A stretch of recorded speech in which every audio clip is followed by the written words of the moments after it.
Good morning and welcome once again to the ABSA Business Day Supply Development Dialogue Series. In this series, we're looking to bridge the gap between suppliers and the corporate clients that they serve, and really looking at strategies to build resilience and to try to fix some of the holes that Corona has blown into the supply chain here in South Africa. The ABSA Business Day Supply Development Awards are brought to you in partnership with Business Day, Cold Press Media, and Vitola. And I'm really delighted today. We've got some excellent guests, and I'm looking forward to a very robust conversation about what it is that we're facing, what is the future here in South Africa from the economy's perspective, what does that mean to corporates, and what can we do as an ecosystem in order to build the economy and build some more resilience in the supply chain. And so I'd like, first of all, to speak to our first guest. That's Peter Bruce. He's editor-in-chief of Business Day and Financial Mail. And I'm very interested to see on your profile, in fact, very proud to see on your profile, Peter, that Financial Mail is one of the world's most resilient financial magazines. And so well done for that, because in this environment where media houses are struggling, it's really good to see a local success. So Peter, I'd like you, please, if you could just set the scene for us. Where are we in the economy and what do you believe that we're facing? Can you just give us some sort of an insight into that, please? Yeah, thanks, Catherine. Now, just to set the record straight, I'm for quite a long time now, I have not been the editor-in-chief of either Business Day or the Financial Sorry about that. So the fact that they're still going has got nothing to do with me, of the resilience of the current editors, and they do a great job. They really do, and I'm very happily associated with both publications. I'm very proud to be still. Yeah, look, our economy is facing almost unprecedented pressure. You know, one hesitates to use words like catastrophe and disaster because they haven't happened yet, or we haven't been able to record it yet, or even see it yet, because we're all locked up. You know, and we are certainly people who don't live in the big cities. Like myself, I feel very distant from what's happening in a way. I stay at home, obviously, I know what the rules are. But there is, you know, the numbers are horrible, and they weren't good in the first place before the virus struck. We were in recession. It was going to get worse, and the problem about economic direction and consensus in South Africa is that there isn't really any. There's a lot of argument and downright infighting, and a lot of ideology that gets in the way of common sense sometimes. And it'll be a long time, I think, before we're able to reach some sort of settlement on where we are and where we want to go. But it's worth just pointing out that there are two main arguments about where we are at the moment and what we should do about it. One of them is sort of left wing, and the other one is sort of center left wing. And you can follow the debates if you are that interested on social media. They're out there on Zoom meetings like this. But basically, one is saying we need to spend our way out of trouble, which is not. You know, it's actually quite a right-wing thing to say, because it's what the Americans did after 2008 with quantitative easing, and they simply got the Fed to buy government bonds, and that's how America solved its debt problem. And that by pumping money into industries, you get them going again, and it worked in the sense that it worked in big economies like the EU and the US. We didn't have to do that, because when we went into the global crisis in 2008, 2009, we went in with a balanced budget. In fact, we had a budget surplus. Trevor Manuel's last budget I think it was 1%. And we had a debt to GDP ratio of 2% or so, 22%. It was really not that severe. And I think we had we were spending about 2.2% of our GDP on servicing debt, right? So there's no problem as with South Africa in the financial crisis, because we've got enough money to pay for a recovery and to inject into the economy. Sorry to interrupt, Peter. So do you think that, are we still on a downward slope? Do you believe that we're still on our way down? Or do you believe that we're in the, okay, all right. Very much so. And I'm just going to describe, so I just wanted to point out the differences between that crisis and this crisis. Today, before COVID, our budget deficit had gone from 2.2% to 6.3%, right? Sorry to be boring with the numbers. Debt to GDP had moved from 22 to 65%. And we were spending almost 5% of our GDP servicing debt. And the last number, which is the worst one, is that now with COVID, our debt to GDP ratio goes up to 80 if they can hold it there. Yeah. Most people are saying over 100. And the fight comes because Tito Mboweni and the Reserve Bank, the Treasury and the Reserve Bank are saying we have to cut the debt. You cannot spend money you don't have. And so they represent the sort of right of the argument, although they'd be appalled at that description. And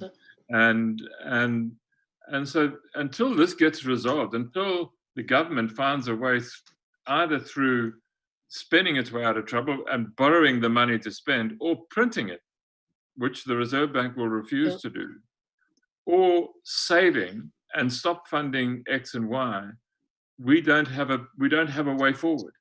And we will do what we usually do, which is muddle our way through things, which is the South African way. And you know, it works. We've fortunately got a very, very active and very smart and well-managed private sector, good, strong, deep markets. So all is not lost. But if you're looking for the government to fix this, they can't. Fantastic, great. Okay, thank you so much, Peter. Thank you for laying that groundwork. I mean, I think that segues very nicely to our next speaker, Vusifele. So Vusi, you from ABSA, Chief Procurement Officer in ABSA, and a really illustrious, very diverse career across in procurement, especially in supply chain management and supply chain resolutions, and a very wide experience in industry. I see everything from Danone through to Tiger Brands and SAA, although I don't know these days if one really wants to admit that we've ever worked there. But I think that your very broad experience really makes you ideally poised to give us a picture as to what is happening in supply development or supply chain generally across the corporate clients that you serve with ABSA. What's happening in the supply chain environment? Kathy, thank you so much, and good morning, everyone. Good morning to our online audience. This being the ABSA Business Day Supply Development Awards pulled up. First and foremost is to say that thank you to Business Day and also to Fetula that we are part of this, and that demonstrates ABSA's anchor into building a sustainable society. We deliberately participate and show that we drive and ignite the economy as a banking sector, but also as a bank itself, because the economy of South Africa is quite important, but also globally to ensure that South Africa is globally competitive. Right? So in terms of generally what is happening around us today, I think we're going back to basics, number one, regarding the upheaval of this novel coronavirus, which has impacted supply chains, but also impacted economies around the globe. And that's where then supply development becomes important. First and foremost, from a policy stance of the countries that develop their suppliers and SMEs. And we know that globally, SMEs are the bedrock of the economy at large, the improvement of society's fortunes. And therefore, we ensure as ABSA, we drive economic development. And supply development is quite key. And you asked, and you touched on the global impact. We see studies around from different high-end consultancy and research institutes that around the globe, almost about 30%, if not 40% now, of the businesses are wiped out. But that's why then, if you look at history, I like to use Toyota as if I mean to allow me to mention a brand. Toyota post the First World and the Second World War deliberately initiated supply development because it becomes strategic in your business drive. So it's supply development must be deliberate. And you cannot do supply development as a sideshow, nor as philanthropy or CSI. So hence it's important, it becomes as a policy instrument. And that's what we've seen around the globe in my spaces that I've operated in the supply chain. To build a resilient supply chains, you need a healthy banking sector. You also need healthy policy environment that supports individual entrepreneurs to grow and create the necessary jobs, and also to then turn and churn the engines of the economy to contribute to the fiscals of the countries that SMEs operate in. Thank you so much. Yeah, thank you so much, Busi. I think that's such an important point, that basically we are an ecosystem, and none of us can survive without the other.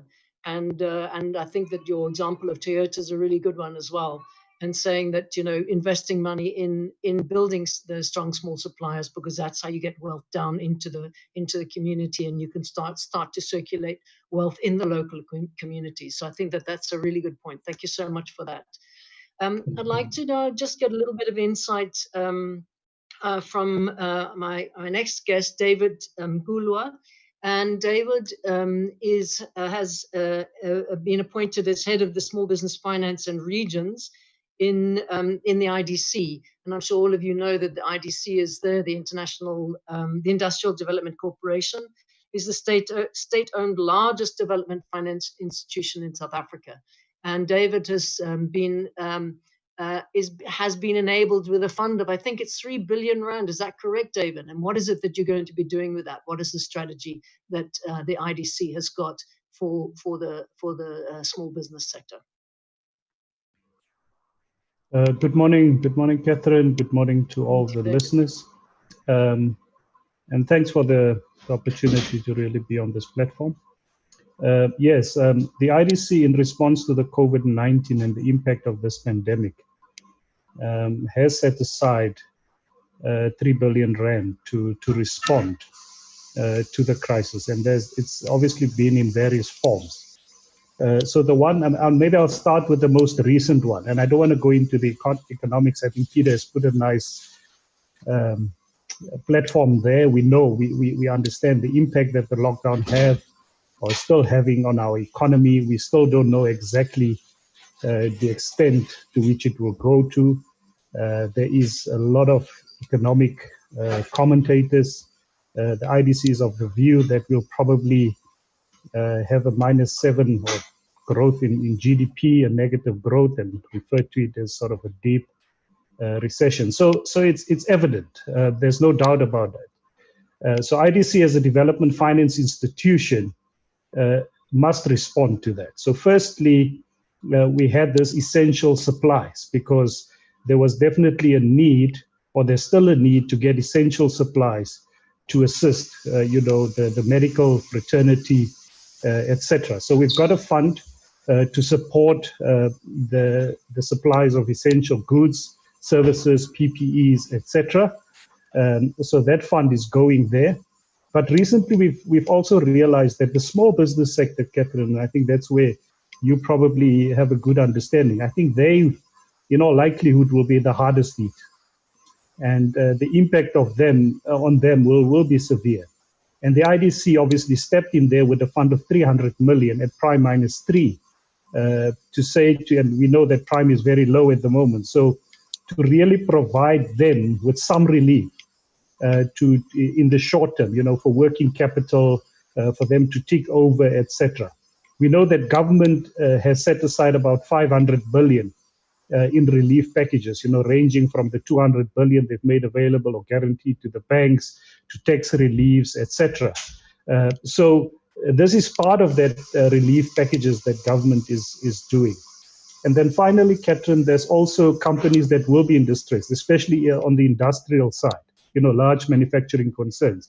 And we've seen that already in the news where, some went into business rescue, some are struggling, etc. So this fund, the distress fund, is mainly to support those industries, in the industrial space, the manufacturing space, for the lack of a better word, to support them during this recovery period. So we also have a distress fund to support those. So that's just a summary of that. But if you need more details, we can obviously get into that. But I thought, let me just give a summary of the 3 funds that we have in response to COVID-19. Thank you.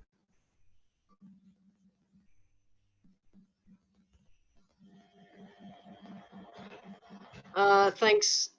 Sorry about that. Thanks, David. Yes, I'm hoping that we can get loop around to speaking to you about stimulus opportunities, because I think there's one thing from just holding the space and helping people not to die, and there's another thing to actually say we got to inject some fire into this economy and let's talk about recovery. But I'm hoping we can loop around and to get to that conversation just now. So thanks, David, for that. So to my fourth guest, Barbara Kopelovici, I hope that's the way to say it, Barbara. She's the Enterprise Development Manager at SAB and is in charge of enterprise stimulation, particularly amongst African entrepreneurs. So from your perspective, Barbara, in SAB, where are you at the moment? I know that you're in the brewing industry, and luckily that we all now allowed our tipple, so I'm sure that's good for business. But what is this meaning for you, and how resilient is your supply chain? Thank you, Catherine, for having us to take part in such a relevant and important discussion. It is important to note for context that, as you mentioned, SAB was particularly affected. We were not operating for 2 months due to the alcohol ban that was enforced. Obviously, this has had a massive impact on our supply chain. We try to make a lot of smaller suppliers work with us, but unfortunately that has created some sort of dependency that we have tried to mitigate through our program over the years. But this dependency has unfortunately led to near to total halt of income for them. Worst, we have observed that many local small businesses work with other local small businesses. So the dismay of the first has a destructive snowball effect on the ecosystem. We're actually about to roll out a survey to our vendor database to have a comprehensive stock take of the negative externalities of COVID-19 lockdown and alcohol ban on our supply chain. So we'll be able to share the results when they are available.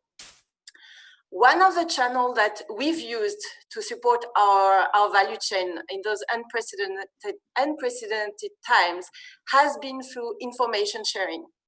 We have kept our network abreast of every relief scheme that were released and Nodi guides to access them, such as the ones mentioned by David just now from the IDC. To support the smallest player of our value chain that may not be able to have a traditional application to those funds, we've put in place a call campaign to support them over the phone to apply to the various schemes. The impact of those initiatives will also be assessed through the survey we're rolling out. Another way we are supporting them is through the sourcing and distribution of safety pack to ensure that small retail outlets can achieve compliance to trade. That's paramount in those current contexts. When sourcing the elements, we favored a small local Black woman-owned manufacturer with revenue that had been affected by the lockdown and had to pivot towards the production of protective equipment, PPE. In terms of the broader supplier development ecosystem, we have been very involved in the sourcing of PPE for the country through B4SA, to which we seconded 15 procurement resources. The prioritization of small, local, Black-owned businesses has been a key focus of this exercise. This exercise, however, has showcased the limitation of the current local manufacturing in this space. Collaboration, as mentioned by Vusi, of public and private sectors has enabled for extraordinary progress of local manufacturing. In summary, we can't do it alone. We must have a collective and deliberate effort from private and public sectors. Great, excellent. Thanks very much, Barbara. And it in fact just happens that one of our viewers has posed that exact question. What is the role of big business and government to encourage, to encourage business activity? And I think that I'd like to take that question maybe just very quickly to Bruce, just a very quick comment. You did mention in your lead up, Peter, that you didn't think that this was government's role. That we're already, government's already got its own challenges between its social mandate and its economic mandate. What do you believe what more can the government do, or are they up to the eyeballs in their efforts already? Look, I mean, there are a few institutions of government that function properly. So, the Reserve Bank, the Treasury, I dare say the IDC is one of them as well. They're well managed and they have mandates that they've had for years. And so perhaps an IDC intervention would function. But on the whole, the state is not capable of doing its job. And we need to recognize that the whole point of the Planning Commission report was to actually make that point in the middle of Jacob Zuma's presidency. We need a capable state, with the implication of that being that we didn't have one. And it hasn't become any more capable, and it's now run out of road. And so what programs exist and what money is there that is flowing through still functioning institutions like the IDC may help. But you also need to remember what we've lost. And it was interesting listening to somebody saying just now that or the lady from SAB saying that the relationship with the suppliers had become almost dependent, where the supplier was dependent on SAB. And you don't want that, because what obviously suppliers need to develop other networks. And we've lost the ability to create networks because so many people have left the country. We've lost it to immigration, and we make it very hard for new skills with new networks to replace the ones we've lost. It's impossible to become a South African citizen. Last year, if I'm not mistaken, 4 people became South African citizens. 4. Wow, that's a horrendous statistic. Okay, thank you, Peter. So basically, government's doing the best that it can. We can't be relying on them, is the message I'm getting from you. I'd like to just take this then to Vusi. I want to pose you a question, Vusi. I read a very interesting article from Britain on their MoneyWeb this morning. And it was posing a question that perhaps this is an opportunity for more equity to go into small businesses. So rather than to kind of open up private equity into smaller companies, I'm just wondering if this isn't the time for corporates to be taking equity into their supply chain. Do you think that's appropriate as a recovery strategy? Katie, thank you for that great question. I think we need to be innovative in our approaches. But you understand that as a bank, ABSA, ensures that we are responsible in our lending. When you look at capitalization of a business to ensure its continued growth, there are so many other various factors you take into consideration. So, but what rightfully is the challenge is that you look at quite innovative means of driving and ensuring sustainability of businesses. The issue of taking equity in business is not new. You remember with IDC, and also even today, currently, TTI invest into taking a stake in businesses, but then leaves as soon as that business is sustainable. So when you take equity, it must be understandable that you need to have an exit strategy and not hold on to the growth of the business. So, but as an example, we as ABSA over this period to ensure sustainability of the economy, we've relieved up to 8 billion rands to qualifying businesses and customers to ensure continuity during this period. And as also working in collaboration with the government's loan guarantee scheme, where it ensures to fuel the entrepreneurship spirit. To the banking sector as a whole, it spends about 10.6 billion ZAR of qualifying entities to drive economy going forward. So the challenge the challenge of the instrument of capitalization must be broader than just a focus on taking a stake, because then once you take equity in a business, you are involved in the business operations direction. Yeah, very true, very true, and that's then there's its own problem of dependency and kind of unilateral relationships. I mean, I think that maybe there's other ways to look at it. Sorry? If I was if I may just close off on that, is to say then the question should also be broadly said, and then what other instruments can we ensure that the businesses are capitalized and geared correctly to survive tragedies and pandemics like this, to survive economic upheavals, and then what kind of then basic strategies do we put in place for capital, for access to capital. But I think moreover for me, for business, for me to ensure continuity of SMEs is to ensure commitments of contractual obligations and relationships, and how to ensure that there's a throughput of access to market, and then shared objectives with corporates and entrepreneurs to be able to add to pivot and change direction as and when required. Yes, thanks. Thank you very much, Vusi. All such important points we could be speaking on all morning, because all of these things are really vital, and it's really important pointers both for corporates and the small suppliers. So thank you for that. I'd like to take it to David now. David, I want to actually go a little bit further on this idea of the corporate taking equity, not obviously taking into consideration Vusi's comment that you don't want to create dependency or too much interdependency. And I want to actually pose to you, David, is there not an opportunity in the recovery process to create more collaboration between very small suppliers to try and build a stronger kind of mid-sized corporate, mid-sized company environment? Is this not an opportunity for consolidation in the small suppliers sector? Thank you, Catherine. And the short answer from my view is yes. And I think this pandemic has exposed a lot of weaknesses, inefficiencies.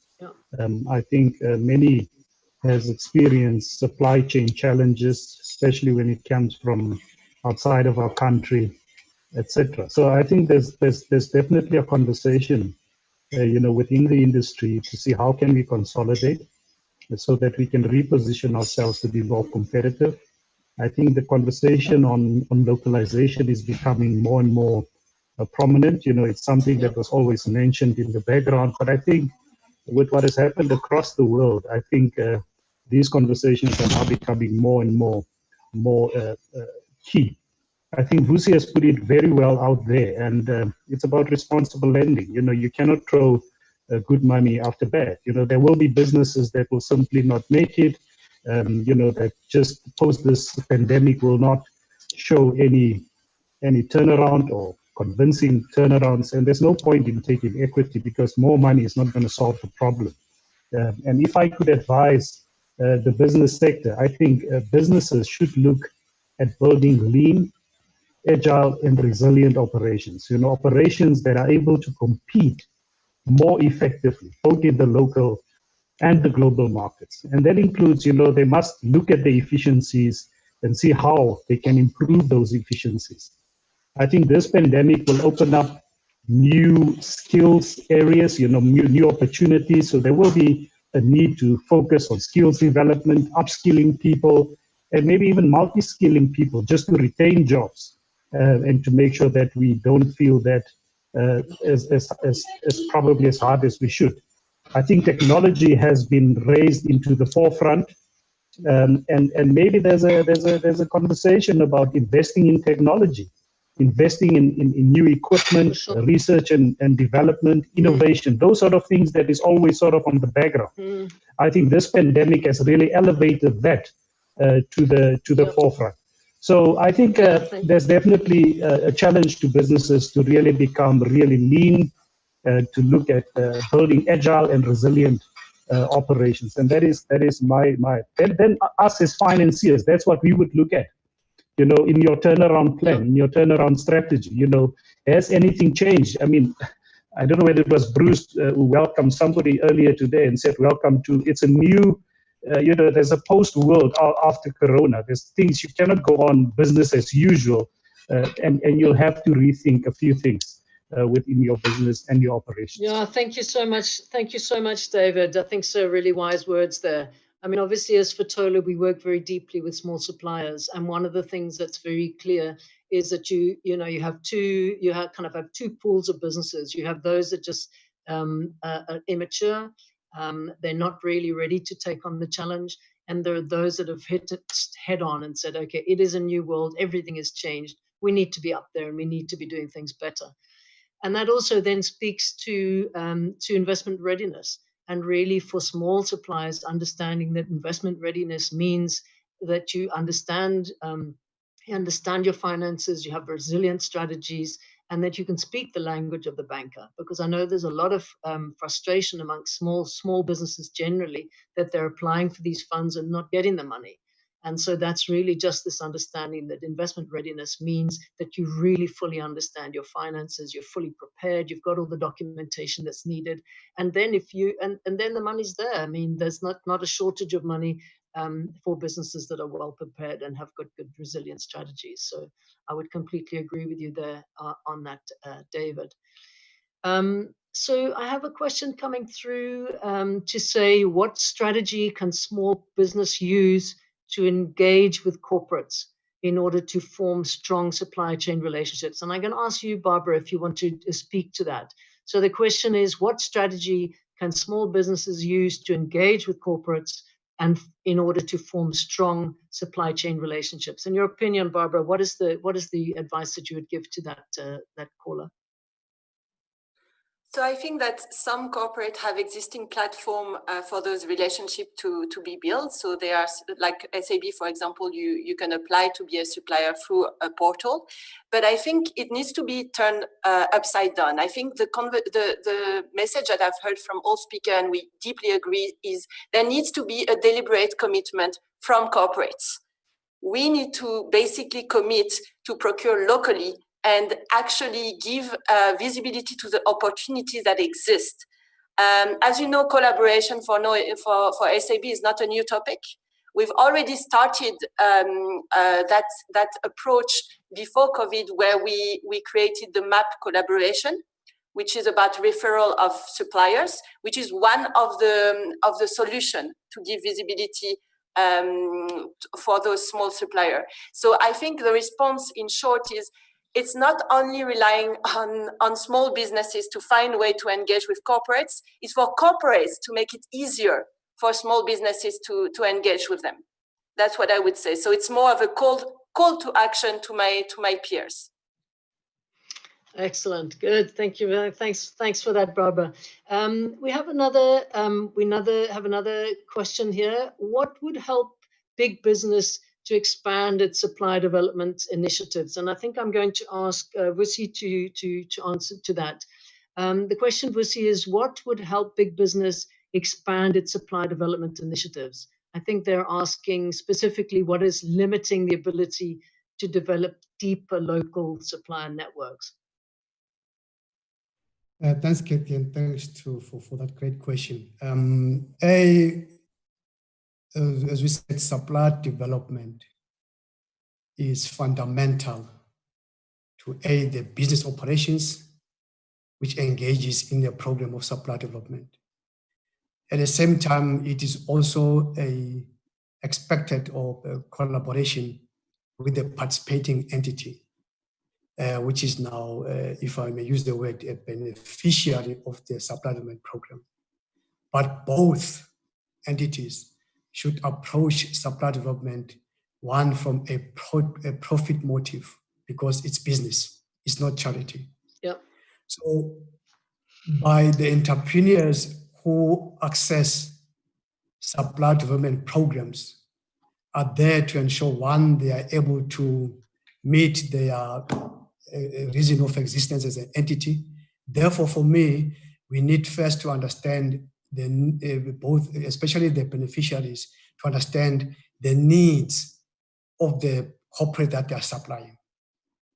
Understanding the operations of why the bank exists, and therefore which services and what value chain am I participating as an entrepreneur, and therefore will need support in terms of developmental capital or developmental interventions, because supply development is not limited to capital alone. It is also a function of, let's say, for us as ABSA, we approach this in three phases.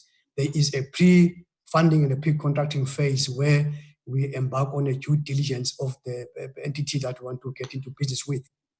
And then the question was, how then do we deepen the reach of the supply development programs? Is to ensure that the entities that we develop and are part of the program, there must be an exit strategy that you are not perpetually developing one entity. It's also what we've seen in the market, that because of A is an entrepreneurial gap, but B, because of the impact of job losses in the market, we find many people who are in business today are not necessarily entrepreneurs. Therefore, they hang on in the supply development programs just to survive. And then once the benefactor organization leaves, then they collapse. So at some way, the strategy would be and understand the entrepreneurs that you fund and support in development programs. Interesting. Ensure Such that an they interesting grow. point. Ensure, thanks, Katie. Ensure that they grow once, but track their growth trajectory, because every growth level has got new challenges for an entity. But it doesn't mean because they grow from an EME to a QSE, they'll survive perpetually. Once they become at a bigger level, there's a different approach, there's a different demand on them. So even the entrepreneur must be able then to invest themselves in skills of, I'll say, flying at higher heights, whereby then you will need different instruments. So the supply development program must be stratified for the different growth phases of the entities that participated in the programs. Thank you, Vusi. I mean, I think that you kind of bring up a very important point, and that is the tension between performance and kind of social impact. So it's like a little bit, in order to survive, a corporate has to be profitable. That's a fact. And so in order for them to be profitable, they need suppliers that are value adding, that are efficient, that are effective. And I think that that's something that is absolutely in the center of supplier development. I think enterprise development can sit a little bit outside, a bit more on social impact and the reaching out in order to provide general benefit. But really, this conversation kind of takes us to the question, are we a capitalist society, or are we now moving on beyond that to become some sort of more social capitalism? And I think that supplier development sits right in the middle of that question. And maybe that's a conversation for another dialogue. But thank you very much for that. Thank you. So I think I've got maybe one last question, and then we need to wrap up. It's a question from a viewer. How will the transition to new business mode be financed alongside training needs to embrace the change? I think what the viewer is asking is that we are in this post-COVID world. We know technologies come in, everything has been disrupted, nothing is the same again. And the question seems to be, who's going to support this transition? And maybe I'm going to put this one to David. David, what do you see? Where do you see that role sitting? Whose responsibility is it to help business make this transformation into this new world? Sorry to give you a hard one. Thank you, Catherine. No, I will attempt it, but it's definitely, I think, a role where the DFIs should play in supporting startups and new businesses. The IDC, as you've mentioned earlier, established this new unit, the Small Industrial Finance Unit, with a specific focus to look at small businesses and how we can support them. 3 weeks ago, our Exco approved a program called the SME Connect program. And I think it links into what Vusi is saying, because post-COVID, even pre-COVID, there's a need for new entrepreneurs. There will be new opportunities, as I've mentioned. Businesses will have to be realigned to what they need to do. But the SME Connect program has got 3 levers to that. Is to look at the first lever, which is linking or connecting businesses to larger enterprises, that enterprise development thing. But in order for them to be ready to supply into that processes, there's a business support leg, a technical assistance leg that is required. That is the second lever, is to say that if we go to a large corporate, like SAB is on the line today, they would have certain requirement standards. And that's where the IDC is going to play a role and say, what support do we provide to them to ensure that they are ready technically, operationally, as well as within their marketing strategies. Then the final leg is the financing leg, because sometimes, orders are being placed or being put to these entities, but they cannot deliver because quite a number of them cannot access finance. And that's for various reasons, and probably a discussion for another day. How do we unlock those sort of blockages? But there's various reasons for that. And that's where the IDC, through its SME Connect program, which is hot off the press now, so it's not really been out there yet, is to ensure that we start new businesses, we support them, we work closely with larger corporates, and we link them to that. So that's some exciting program that will be rolled out that I'm personally very excited about, that will hopefully change the landscape going forward. Great, thank you very much. Thank you, David. Well, people, that's all we have time for. We need to wrap up, and so I'd like to really say thank you to all of our guests. Thank you for your valuable contribution. Thank you really for stimulating some interesting thought. It's essentially the post-recovery period is not going to be easy. My understanding is business confidence and consumer confidence are at the lowest level, I think, since 1985, which is really something. But my takeout from today is that working together as an ecosystem, understanding that government is doing what it's doing, businesses there, big businesses there to be successful, to take wise decisions, wise long-term decisions, and work that means working closely with their supply chain. So building strong supply development relationships and really harvesting those with a long-term future in mind. And for small suppliers to take this opportunity, make the most of this opportunity, use it to innovate, recognize that the world has changed, and to change rapidly and be ahead of the game. And so there's exciting times ahead, not easy. For a lot of people, it's going to be real hardship. But together we can, as they say, we are stronger together. And so I'd like to thank you for joining us and really invite you to visit the Supply Development Awards website and find out about the Supply Development Awards, which are coming up in September. And good luck to all of those who are finalists, and really looking forward to an exciting event in September. Thank you to ABSA for joining us. ABSA are sponsors on this. Great, and have a good day. Thank you, everybody.